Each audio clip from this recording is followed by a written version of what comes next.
everybody, this is Attorney Walter Knott, Disability Resolution PA. Let's go through specifically from the briefing room of the White House as to whether President Joseph R. Biden Jr. approved California disaster declaration area with benefits to the disabled or retired, okay?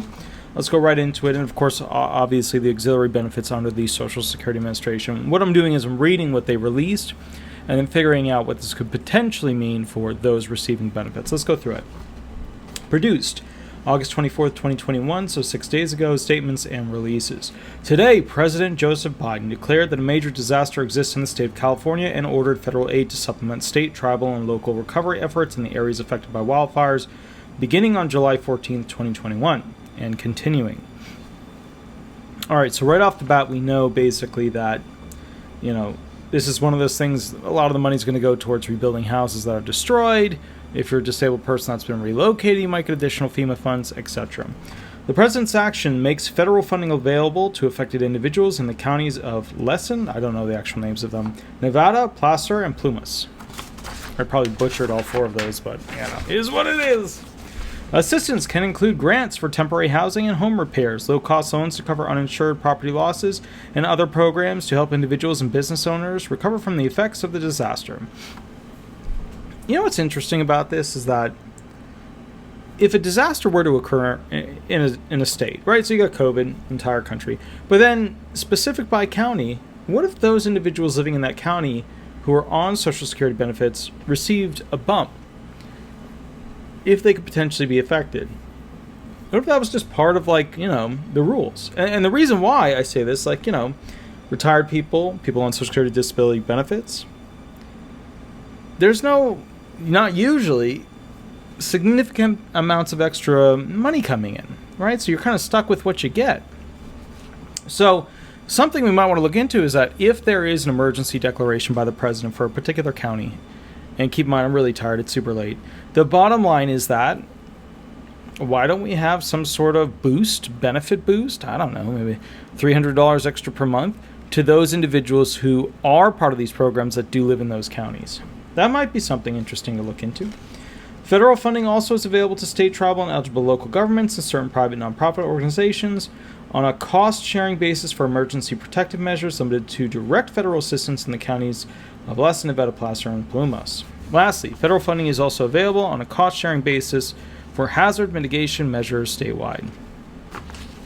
But see, that's kind of my point here, is that it's not automated. You've gotta prove that it somehow affected you. And while that's good, it's not great. Okay, so this is a fire situation, right? You might have individuals who potentially could be affected due to COPD or general respiratory-based issues. And in those instances, do we need those people to apply directly to FEMA for some sort of resources? Or should they automatically get a bump boost for those months in which that county was considered to be an emergency zone? I don't know. Maybe we should think about that. Lastly, federal funding is also available on a cost-sharing basis for hazard mitigation measures statewide. And that's kind of my point. Statewide. Cost-sharing basis. Hazard mitigation. Wouldn't it make sense if we gave people that were likely to be in a fire-based area that are disabled or retired a little bit extra money to be able to move out of that area? Right? Because otherwise they're stuck in that area for the fire to get to them unless they have enough money to actually get out of the way, which a lot of disabled people don't. Retired people, similar, not the same boat, but similar boat. I see, Shadow. We're going to take you after this. Dean Criswell, Administrative Federal Agency Management Agency, FEMA. Department of Homeland Security named Andrew Grant as the federal coordinating officer for federal recovery operations in the affected areas. It's just a paragraph about who's going to do what. Damage assessments are continuing in other areas and more counties. Additional forms of assistance may be designated after the assessments are fully completed. Residents and business owners who sustain losses in the designated counties can begin applying for assistance tomorrow by registering online www.disasterassistance.gov. For the hearing and speech impaired, here we go. Okay, now they're just saying that we have a TTY number. The toll-free telephone number will operate from 7 a.m. to 10 p.m., 7 days a week until further notice. For further information, media should contact the FEMA News Desk at 202-646-3272, blah, blah, blah. All right, so what do we learn from this?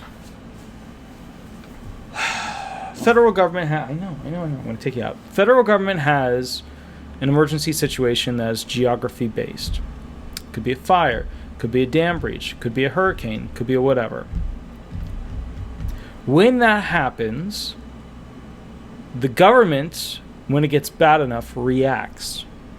Would it not be more prudent, intelligent, to perhaps overlay timeline-based historical references to what has occurred? Fires are an easy one, right? Hurricanes are an easy one. The potential of them going here and doing this damage. We have a pretty good idea, right? Hurricanes. We've seen it over and over and over again. Florida knows what's going to happen when a hurricane comes. Although they always sell it on the news like, wow, what happened? They'll take photos of Bithlow and Pine Hills and be like, look at the destroyed, mobile homes. My goodness. We all know what's going to happen. It's just a lot of people are not capable of affording a better means to shelter in place.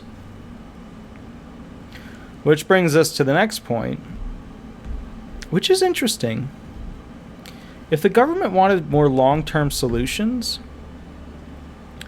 they wouldn't just have food stamps and basic credits, but they would have utility-based credits. More consistent, more open, more available. And then on top of that, they would have people who are likely to be in a very, very dangerous area. Let's say a hurricane's coming.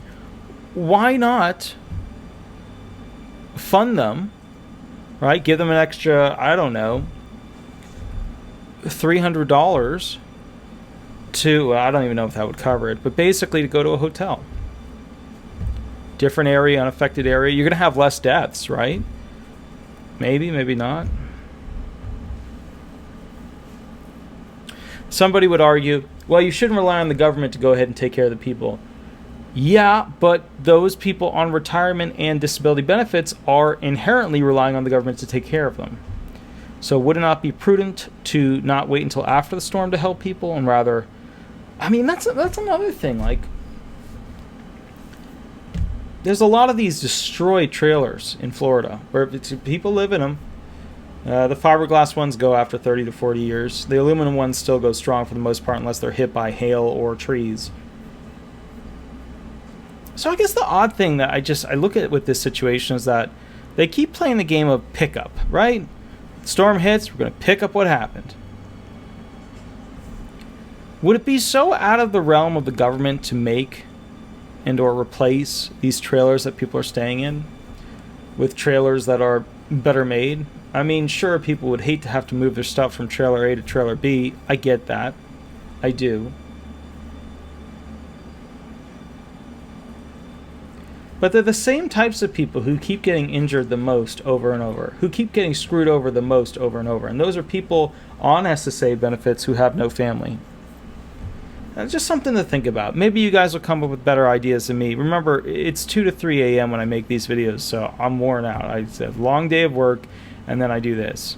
So maybe start thinking about ways the government through FEMA, instead of FEMA being the aftermath type of program, maybe FEMA could be, maybe they could be ahead of the ball. And what would that look like? They leave it up to people. Go buy your generators. Okay. Go make sure you have enough fuel for the generators. Okay. Don't leave the generator in the house. Okay. But then you get all these people that don't know how to use a generator. Oh, well, you have to toggle that switch it from 240 to 110, plug it into your house here, but only after you've re-rigged the entire board. It just seems odd. Like, we keep having these emergencies. And maybe we used to have them back in the day, and maybe we didn't care as much. We had candlelight, and we were happy with that. We didn't have computers or phones. Now we have computers and phones. It does beg the question why FEMA is not doing more ahead of the storm. And I get that they put the trucks out there, and they're going to go cut down the trees that fall down on the roads, and I get that. And that's good. But maybe we need another agency, a pre-emergency agency. You can opt in. Who would not want somebody to come, no questions asked, and and provide them with survival basics. Special emergency blankets, generators, fuel for the generators, stuff like that for obviously known to be affected areas. Fine, set it a week before it likely happens. Set it that close to the thing. If you're worried about people abusing it that much, fine, do that. But something, I think would be better than what we've been seeing. But then, of course, there's always the other argument of you shouldn't have government interacting with, at that level. You get more into this whole big brother mentality.